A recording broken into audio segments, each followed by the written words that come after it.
Ketika mau naik ke atas otaknya, Ibnu Abbas radhiyallahu anhu ngambil tangan Abdul bin Zaid, dicium tangannya.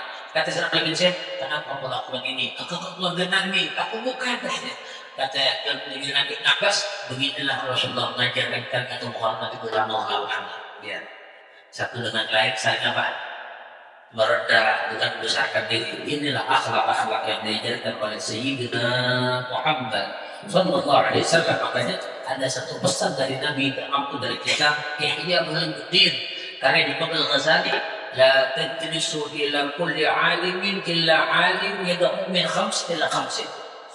Kata Nabi, jangan kau duduk di setiap majlis orang alim, jangan juga. Jangan, kata Nabi, lihat dulu. Illa yad'ukum min khamsin ila khamsin. Kecuali orang alim yang macam kau dan yang 5 kepada 5. Agar di antaranya kata Rasulullah SAW, minat takabur ila tawadhu. Guru yang berubah sifat engkau, akhlak engkau, yang tadinya engkau takabur, kau ditawadhu. Nak kau duduk di masjid. Kata kalau guru tak ajar begitu, jangan duduk di masjid. Guru yang sebelumnya, guru yang mengajarkan kita memiliki kebersihan hati, sifat tawadhu, tidak ada takabur. Apa kita takabur? Nabi katakan al-kibru batarul haq wa ghamdun nas. Kibir itu kata Nabi SAW, batarul haq, menolak kebenaran yang datang dari mana saja, dari Quran, dari Nabi, dari ulama, dari orang soleh, dari aulia, ditolak, maka orang itu orang takabur. Wa ghamdun nas, yang kedua kata Nabi, merendahkan orang lain. Merasa dirinya lebih mulia, lebih bagus, lebih agung, lebih berilmu, lebih potensial.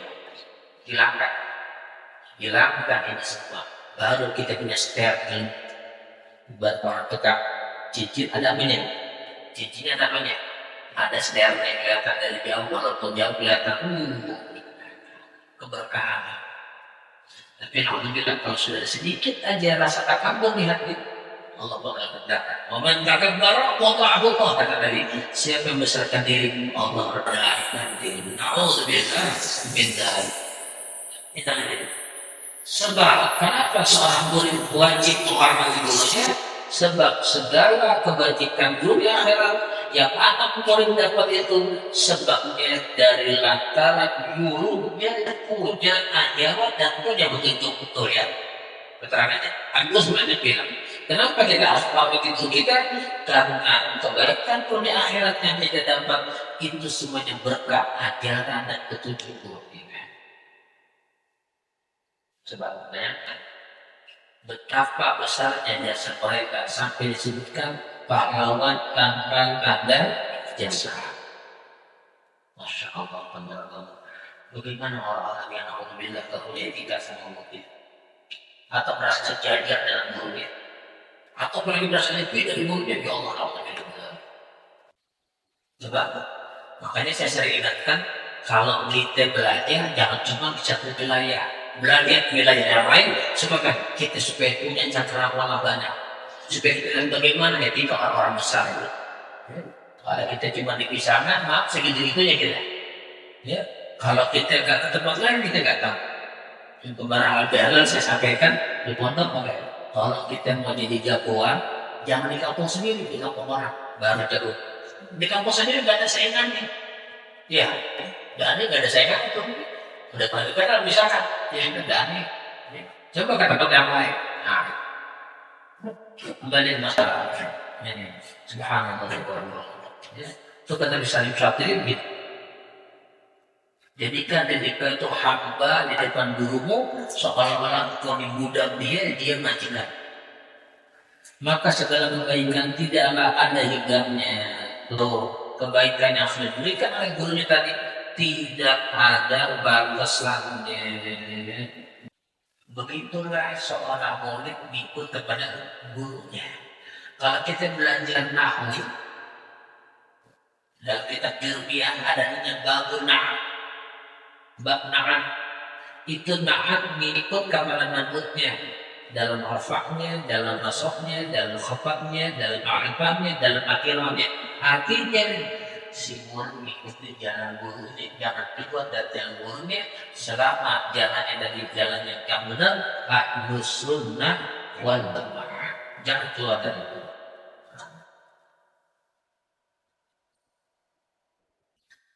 Maka sekadar hormatnya anak murid kepada gurunya, sebegitulah ia dapat berkah ilmunya, yakni yang gunanya di dunia dan di akhirat.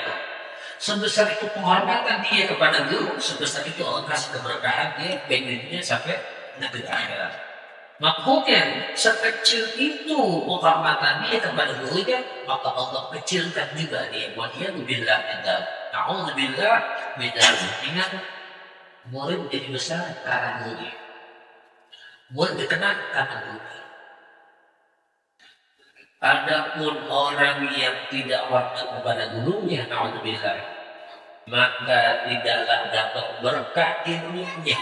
Itu kata Usman, yang tidak menghormati, dia akan dapat berkah ilmunya. Jadi saya ingat ucapan beliau itu dari guru saya, Ibnu al-ilmu yukta wala yakti. Ilmu itu didatangin, bukan dia yang mendatangin. Apa dia kira? Ilmu itu harus didatangin. Kenapa? Karena kita butuh ilmu, bukan ilmu yang datangin kita. Kita yang butuh dia harusnya kita apa? Datang. Nah, itu kata itu ilmu yukta wala yakti. Kenapa? Supaya dapat berkah.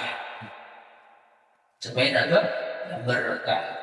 Lihat pelajar Islam awam di juga kita Habibuna Muhammad sallallahu alaihi wa alihi wa sallam. Kenapa Nabi di Islam yang menggunakan kendaraan burak? Ada hikmah yang tersirat. Gak sembarangan Allah Ta'ala memberikan burak untuk nyebut Nabi. Kenapa? Untuk memuliakan Nabi Muhammad sallallahu alaihi wa alihi wa sallam. Karena Nabi Muhammad ini bertolak Allah. Nabi Muhammad SAW itu sumbernya ilmu dan sumbernya cahaya. Allah Ta'ala beritakan bahwa jemput kekasihku yang namanya Muhammad sallallahu alaihi wa alihi wa sahbihi wasallam. Nah itu luar biasa tipe dari apa nih pelajaran dari peringatan Islam Nabi kita Muhammad SAW. Ada pun orang yang berdengki pada gurunya, waliyadzubillah min. Orang yang dengki sama gurunya atau membalas jahatnya, waktu jahat katanya gurunya, benci sama gurunya, kesal sama gurunya, marah, apalagi dengan dendam ke gurunya, alhamdulillah, itulah sehabis-habis jahat di dunia dan akhirat. Alhamdulillah, itu sejahat-jahatnya manusia kata Rasulullah di dunia dan di akhirat. Itulah mereka waliyadzubillah yang jahat sama gurunya. Makanya dalam kitab Ta'lim itu ada Syekh Al-Zarruji menunjukkan. Apa kata beliau? Ma saqata man saqat illa bitabih hurmah wa ta'zim. Tidak ada orang gugur dari pangkatnya, jatuh dari pangkatnya kecuali karena dia tidak menghormati. Tidak ada penghormatan. Alam tara, apakah tidak lihat bagaimana itu iblis dikeluarkan oleh Allah dari surga? Apakah iblis itu orang bodoh? Tidak, dia orang beriman. Tapi lihat kata Syekh Al-Zarruji dalam karyanya, kenapa dinyatakan dari surganya Allah? Karena tidak menghormati Nabi Adam alaihissalam dikeluarkan dari surganya Allah Subhanahu wa taala. Itu pelajaran dari Quran buat kita semuanya supaya kita menghormati siapa? Menghormati orang alim, menghormati guru kita, menghormati para ulama, para ulil salihin. Dan lepas dari itu apakah tidak di dalam ahlul bait Nabi atau bukan Nabi, hormati mereka, muliakan mereka, karena tanpa mereka kita tidak dapat apa-apanya. Rasanya tujuh, wallahu a'lam bishawab. Wa'alaikum antum berangkat wala ilma lana illa ma'alam. Mudah-mudahan yang sedikit ini ada manfaatnya. Buat sebagian orang sekalian Nabi yang ada soal. Kalau ada soal itu dia tutup dengan doa. Enggak ada ya. Wallahu a'lam bishawab. Bismillahirrahmanirrahim.